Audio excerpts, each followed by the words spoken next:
Hello guys, welcome to another video in the series of coding. Today we have with us a problem that is called Jump Game 2. So you are given an array that is called nums and you are initially standing at the first index of the array and your goal is to reach the last index in the minimum number of jumps. So let's try to take an example to understand this. Suppose this is the array, okay.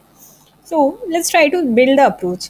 What do we do? So let's just start from the first index. Okay, so if you are starting from the first index, you can take maximum 3 jumps here. So let's just take 3 jumps and see where does it lead us. So we reach at this particular position. Now from here we can take 2 jumps. Let's just take 2 jumps and see. Now from this position you can take one jump. So let's just take one jump and see. Now from this position you can take maximum 4 jumps. But you just need one jump that is sufficient to reach the last position. Okay, so in this particular approach, we just needed 4 jumps. But is this actually minimum?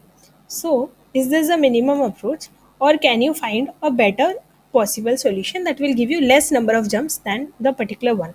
Maybe starting from the beginning is not always feasible. Okay, let's do one thing.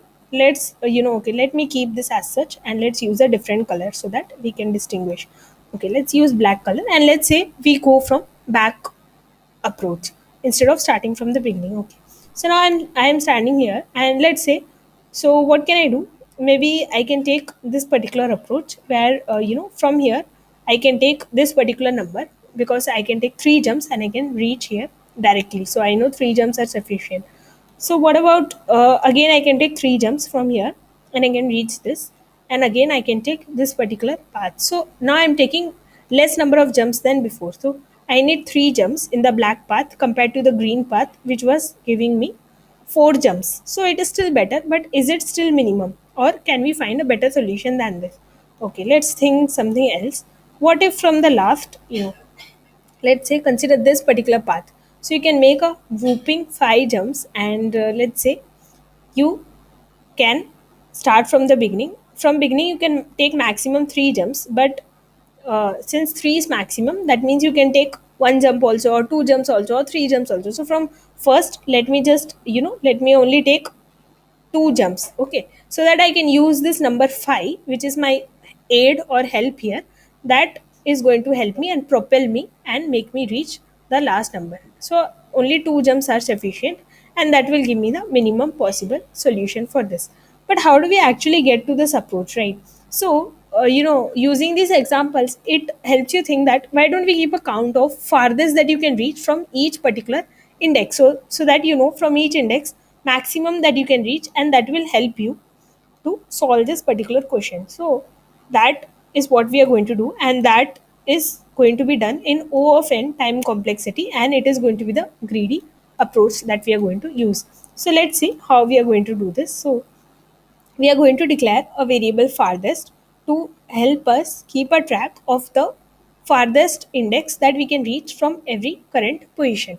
Okay, what else do we need? So we need a variable jumps that we are going to finally return, that is going to be the number of jumps that are minimum or which is the optimal solution, and we are going to have a variable current that is going to help us keep track of the current position that we are at. Okay, so now let's try this worked out example so that will clear things out. Okay, so let's say we are starting our iteration. So this is a O of n approach. So we're going to iterate from the beginning till the end, just a number before the end. Okay, so it will be clearer once we work the approach. So initially I is equal to 0, right? So when I is equal to 0, that means we are initially standing at this particular position. And by the way, let me just make all the variables 0 first. So farthest is 0, jumps is 0, and current is also 0. Okay, now we have reached this particular I equal to 0 index. At this we have the number 3 and the index that we have is 0. 3 plus 0 is 3. So the maximum that you can reach is 3.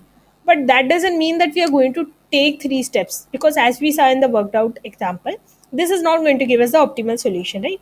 That means we can take one jump also, we can take 2 jump also, or we can take 3 jumps, right? We can take any of these paths. You don't know which path you're going to take as of now because you don't know which path is optimal, but you can take any of these paths. But the maximum path that you can take is only the last path, which is 3 jumps, okay?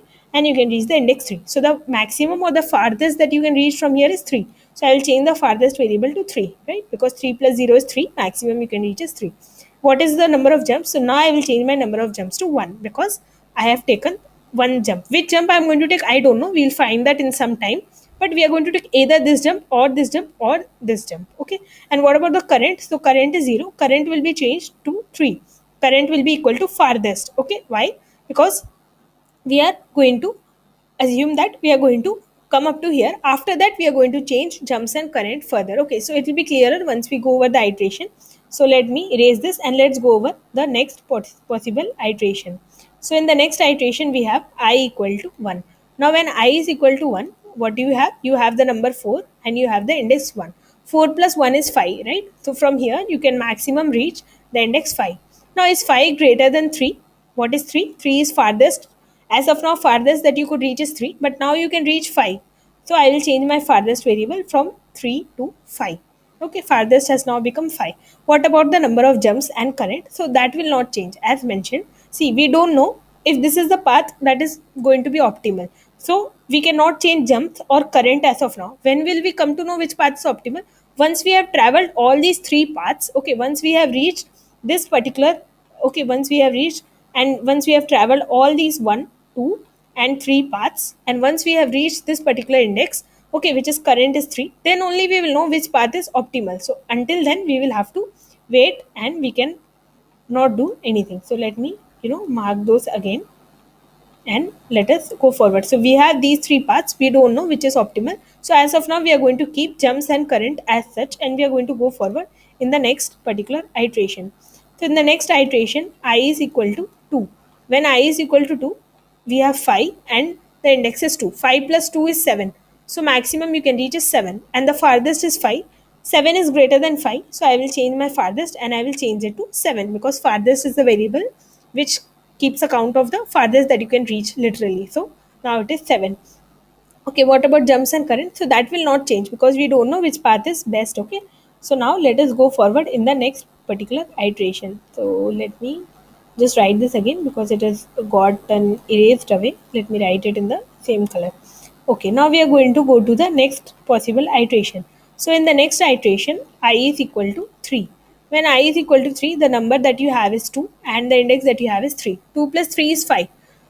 2 plus 3 is 5 means maximum you can reach fifth index, but the farthest is already 7 and 7 is greater than 5, so you will not make a change to farthest. What about jumps and current? So now you can make a change to these variables. Why? Because you have exhausted all the paths. You had 3 paths to reach. Okay, and now you have to choose a path that you're going to take which is going to be optimal. How do you know that? Now see, farthest is 7. That means we are going to take the path that is going to lead us to farthest. So now we know that we are going to take this particular path because that is going to lead us to 7 because farthest is 7. So now we can erase all other paths. Let me erase the other paths and you are sure that you're going to take this particular path. So I will increment my jumps and I will change my current to farthest. So now current will change from 3 to 7 and jumps will be equal to 2. Okay. So we know we have decided to take this path. So you had options of taking 3 paths because the maximum that you could reach from the first jump was up to 3. Now you have exhausted them and you have to take a jump forward because you could go only maximum up to here using the first propeller, using the first jump. Okay, but now that is exhausted, so now you have to take a second jump. So we choose this path because this path is going to give us farthest, which is 7. Okay, so that is why we choose this path. Now let's finish the iterations quickly. Now we have I equal to 4. Again you have numbers 3 and 4. 3 plus 4 is 7. Already we have farthest, which is 7, so we need not change farthest. Okay, and we can go forward to the next iteration. So in the next iteration, I is equal to 5. I is equal to 5 and the number that we have is 1 and the index is 5. 1 plus 5 is 6. Maximum you can go up to 6. Already farthest is 7. We need not do anything, right? We need not change farthest. And by the way, I am not changing the variable jumps and current because we still don't know which is optimal, right? As of now, we have not finished iterating. So any of these paths could be optimal. What do I mean? This path could be optimal, this path, this path, this path. Any of these paths could help us propel. So we don't know. Okay, so if uh, you know this is confusing, let me try to take another example to think. So see, suppose instead of this, suppose we had 0 here. Okay, then this path will not be. Okay, and you had suppose one more element. Let's say you had this element 0 and let's say you had this element 1 here. Then this green path which we have marked as of now will not be optimal because if you take this path, you will not be able to reach here because this particular value is 0. In that case, some other path would have been optimal. Maybe you can choose this path and then you can choose this path. That would have been optimal, right? So that's why we are not changing jumps and current unless we reach the index 7. Okay, so hope that logic helps. So let me, by the way, go back and continue with our example. So so any of these paths, any of these green paths could be optimal. So as shown in the example now, so we don't know which path is optimal, right? So any of these paths could be optimal. Hence, unless we reach the value of current equal to 7, we are not going to change. Okay. Now let's go to the next iteration. So in the next iteration, we are at I equal to 6. Now we have 6 plus 4. 6 plus 4 is 10. Now 10 is greater than 7. So we will change the farthest to 10. Okay. So now, what about jumps and current? We do not make any change because we have not yet reached I equal to 7. Okay. So now, what do? We end the iterations here because there is no point. Once we have reached here, we can just reach the next particular value, right? So now we just end the iterations and we notice that the jumps is equal to 2. So we return jumps and let's begin coding this. Okay. So let us start coding this. So it is just simple. We have to use three variables. So one is jumps. So initially jumps is 0, and then you have to use a variable current is also 0 initially, and then you have to use a variable farthest. So farthest will keep count of farthest that you can go. And let's start iterating. For int I equal to 0, I less than nums dot size minus 1 I plus plus.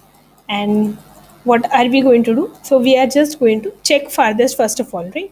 So farthest is equal to max of current farthest, okay, and the farthest that you can reach. So what is that? That is simply nums of I plus I, the value plus the index value. And now whenever I is equal to current, so we saw that in the examples, whenever I is equal to current, now we have exhausted all our paths and we have to choose a path further. To go further, we have to choose a path. So which path we will choose? So we will choose the path that is going to be farthest. So we will choose the current and we will change it to farthest and we will increment our jumps, right? So that is what we are going to do. And after everything is finished, we are just going to return jumps. So that's it. And let me run and see if it is fine. So it's fine. Let me just submit and see if it's an accepted solution. So it's accepted. Thank you for being patient.